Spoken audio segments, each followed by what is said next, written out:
It's also why, you have that sort of pressure with the Star Trek thing, because it matters that much or more to people. So, yeah. Yeah, Teenage Mutant Ninja Turtles. Yeah, oh my gosh, I had a fifth party. I was just like, yeah, oh my god, I was like at multiple Halloweens in a row. I was a Ninja Turtle. And now that like we're in the same family, like that I'm like Ninja Turtle crossover with Star Trek. I also really, there's so many movies that were so pivotal to me when I was younger, like Indiana Jones was huge. Like if I was not here, I would have been an archaeologist, guys. So lucky you guys. And also just thought of this, Hercules' Legendary Journeys. As a kid, I taped all of them until a certain point. There was like a surfing episode where I was just like, all right, I think I'm done. Hercules went surfing. I was like, I don't know about this. But I used to tape them on VHS. I thought that I was going to save them for the world. I didn't know DVDs were coming. And so when I went recently last year to New Zealand for a Star Trek convention, I've been wanting to go to New Zealand since the days of watching Hercules, because that's where so many things that we love, and of course Lord of the Rings, which I was a little bit older, but have been shot. And so Ninja Turtles, ancient Greeks, and Indiana Jones, Lord of the Rings, all stuff that I want everyone around me to also enjoy. Thanks. Oh, I thought you were skipping me. He was hoping. I was trying to help him out there. Right up high. Who was your favourite Ninja Turtle? There you go. I didn't really have one. I think what you just said, Indiana Jones, I watched quite a bit as a kid. Star Wars, I watched quite a bit as a kid. Star Trek too. But yeah, a lot of Indiana Jones and yeah. Cool. Are we gonna add more questions? We'll go there and then there. So bringing in directors for each show, do you feel like a person like Jonathan Frakes coming in gives you a real different perspective to Star Trek, where he's done the Next Generation? He seems to be more and more of a director into Star Trek. He gives you more than what other directors do. Yeah, Frakes is so wonderful because, when you're with him, he's been in our shoes, he's so much Star Trek royalty, right? And when you're with him, you still feel that joy. And I'm I would love to, when I'm where he is one day, to still feel that joy. He walks onto set, and you just feel a happiness about Star Trek, about the TV industry, about filming, and he's so fantastic at what he does as an actor and as a director and as a storyteller.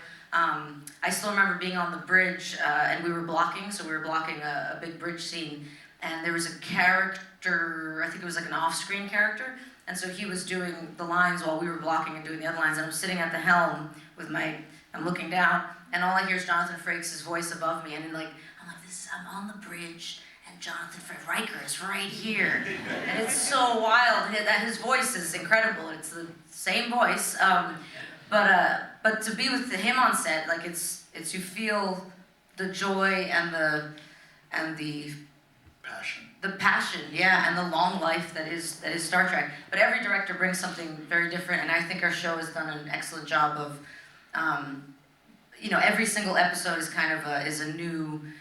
is a different genre, is a different idea, and they do a really great job, and you just wait for season 3 of really pairing the director to what that episode calls for.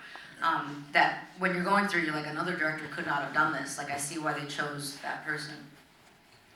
Did you worked with Frakes on Picard? I did, yeah. I was a little bit nervous because obviously I knew who he was. And I feel I only did one episode with him. And the first scene I'm doing, and it's a scene where I'm in bed with my brother. Most scenes I do start. And yes, where's French? And we're getting to blocking, so we're all in bed.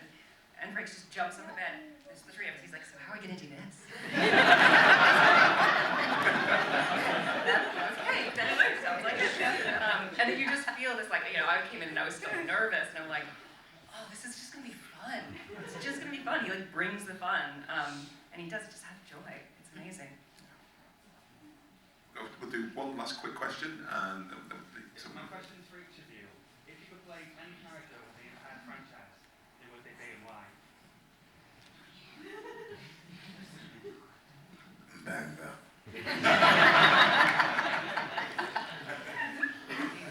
But somebody asked this question once, and there were a bunch of us from the cast, and somebody said, you know, who would you play from the cast if you were not Ortegas? And so I went I was like, I'd love to be the captain, I'd love to be Pike. And then the person who asked me, it was an interviewer, she was just like, do you know Anson said Ortegas? And I'm like, well, there you go. It's a mutual love and respect for each other.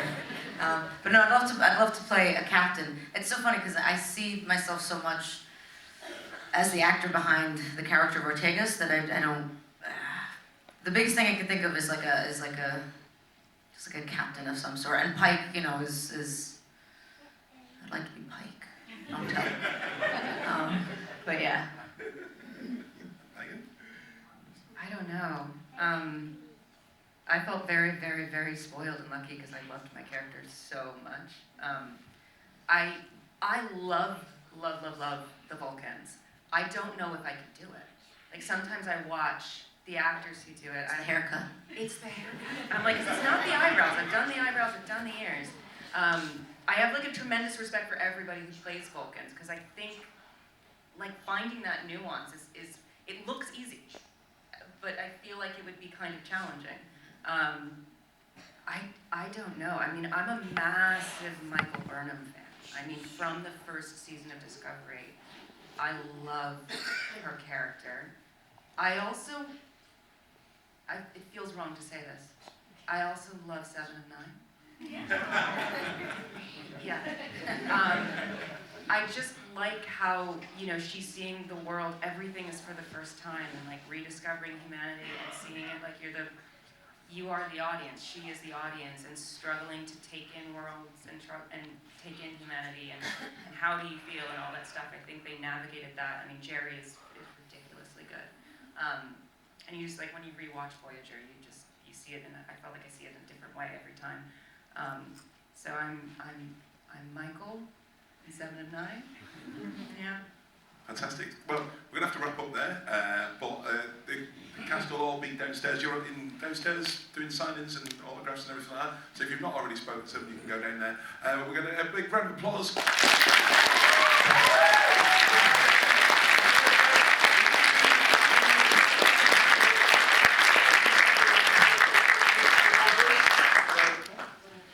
We do a little selfie thing. Aaron's here now, so you can take a picture of us. There